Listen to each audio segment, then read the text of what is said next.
It's July the 5th.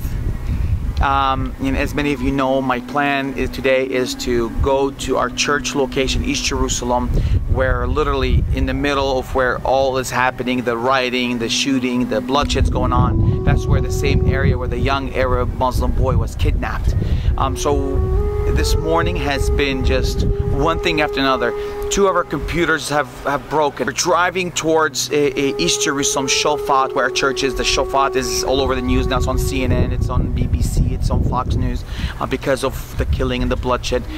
And we're driving and the church vehicle just stops. My car broke down. Thank God we're around the corner from Chevy company. It's Shabbat, it's Saturday, so you can tell the streets are empty. There's nobody. The people are afraid. And of course, on the Jewish side, Shabbat, people don't walk or they don't drive, they walk. But you can tell people even afraid to walk here. So thank God the car broke down. We're close to a Chevrolet company, and the guy that's closed down, complete lockdown, as you can tell. But I actually begged the guy, I said, please, can you let me park the car? I can't park in the middle of the street.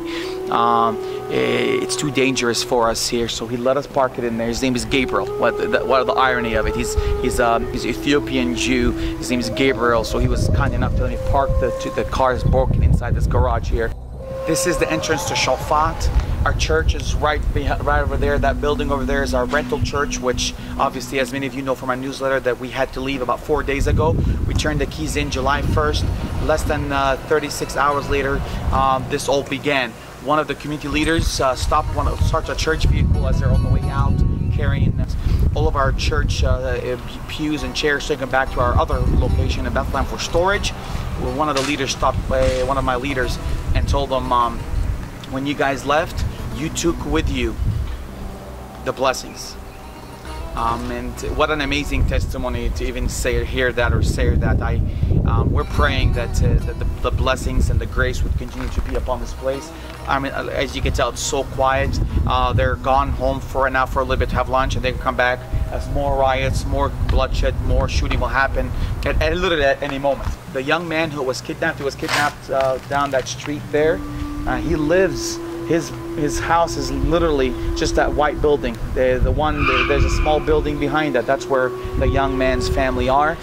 We are right now working at going in there as a church body. We're going to take myself and some of our leaders to go in to spend time with the family, to let them know that we as Christians, we are praying for them. And as the Bible says in Galatians 6, to do good unto all men. When you have an opportunity to do good unto all men.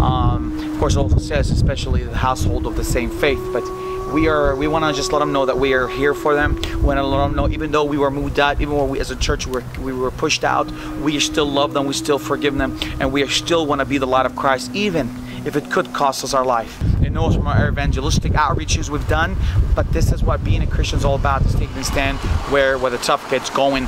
And I'm telling these people that violence begets violence. The only hope that we have is Jesus Christ. That's the hope they have, that's the hope that we have. How do we tell it to them? Sometimes it's verbally, sometimes it's by just standing there, being amongst them, being with them. That's how sometimes we can tell them that Jesus Christ is the only hope. As I'm standing right now over here, I'm sensing the tension. People are looking at me from their windows. People are stopping their cars, they're staring at me. People are wondering, what am I doing right here in the middle with all these rocks, all these fire, all these burnings. شو اسمك؟ وليد. حبيب قلبي وليد. وين ساكن؟ المخيم. هون يعني هون؟ مخيم شعفون. طب شو رأيك في الوضع؟ هذا احنا يعني الوضع هذا لازم يصير من زمان. يعني المستوطنين يروحوا ياخذوا ابن بلدنا ويحرقوه، ليش هيك؟ مش منيح من هيك. بيحرقوه وهي على الفيسبوكات بيهددوا وبيعملوا بيسووا، طب ليش هيك؟ يعني لازم يصير هالوضع من زمان. الشرطة وقفت معاهم مش معنا. قول لي، في تسامح في قلبك؟ مسامحة موجودة في قلبك؟ لا فيش ولا نقطة ولا شيء. ليش؟ لأنهم هلسان، يهود كلاب، وأخطيتهم الصهيونيين، مستوطنين الكلاب، هم اللي حرقوا ابن بلدنا. فيش مسامحة نهائيا؟ بالمرة ولا شوي. أنا مسيحي على فكرة، بس على العالم المسيحي اللي برا بقول لك لازم نتعلم نسامح. شو رأيك في الحكي هذا؟ بهذا الوضع فيش تسامح. فيش؟ بالمرة. يعني يروحوا يقتلوا الولد، طب ليش يعملوا لهم الولد؟ ليكون طباش، ليكون قتل واحد منهم ما سواش إشي الولد. إذا أنا يهودي بتحكي معي؟ بالمرة. بتطبشني ها؟ أكيد. حبيبي. بس طلع الفكره هي كالاتي انه لازم يكون في تسامح، فده احنا فيش الرساله. تماس، فيش بالمرة. خلص. شو اسمك؟ وليد حبيبي. يلا. God bless you. Thank you for standing with us. And I'm encouraging you. Will you help us make a point? Will you help us make a position to take a stand to show these people that the life of Christ is real? God bless you and thank you so very much.